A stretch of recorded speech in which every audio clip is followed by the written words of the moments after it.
Donc pourquoi de 18 h à minuit, c'est la session asiatique, sachant qu'il y a certaines personnes qui pensent que c'est de 20 h à minuit et la session de Londres, c'est de 2 h à 5 h.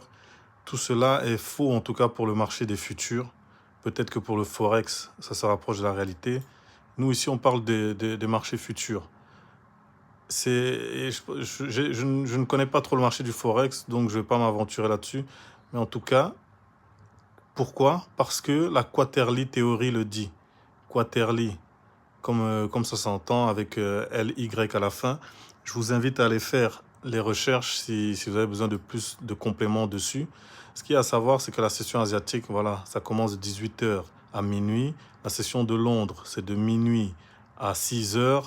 Et celle de New York, je n'utilise pas trop, mais c'est de 8 h 30 à 12 h 30. C'est toujours heure de New York, hein, toutes ces heures que je donne. Donc 8 h 30 à 12 h 30. Mais le vrai opening du marché de New York, c'est à 9 h 30. Donc toutes ces heures sont importantes justement pour savoir les liquidités importantes. Par exemple, je vais regarder ici la liquidité de la session asiatique et noter le point le plus haut. C'est comme ça qu'on note les liquidités des sessions. C'est le point le plus haut de cette session. Et le point le plus bas de cette session est quelque part ici. Donc, grâce à ça, ça a été le premier game changer dans mon trading. Savoir repérer quelle est la liquidité la plus importante. Grâce à ça, vous ne resterez pas des heures sur le graphique.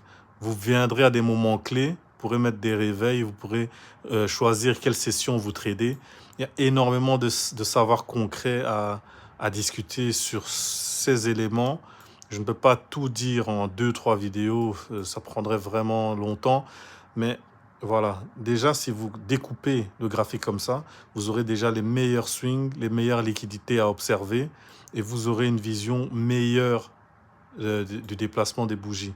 Donc on a vu qu'ici, le marché est d'abord allé récupérer la sell side de la session asiatique avant de pousser tout à la hausse.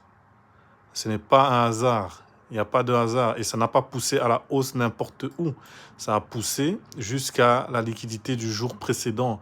Et tout ça a été prévisible. Et c'est pour ça que ce trade a été gagnant. Donc voilà, ce sera tout pour le premier savoir concret.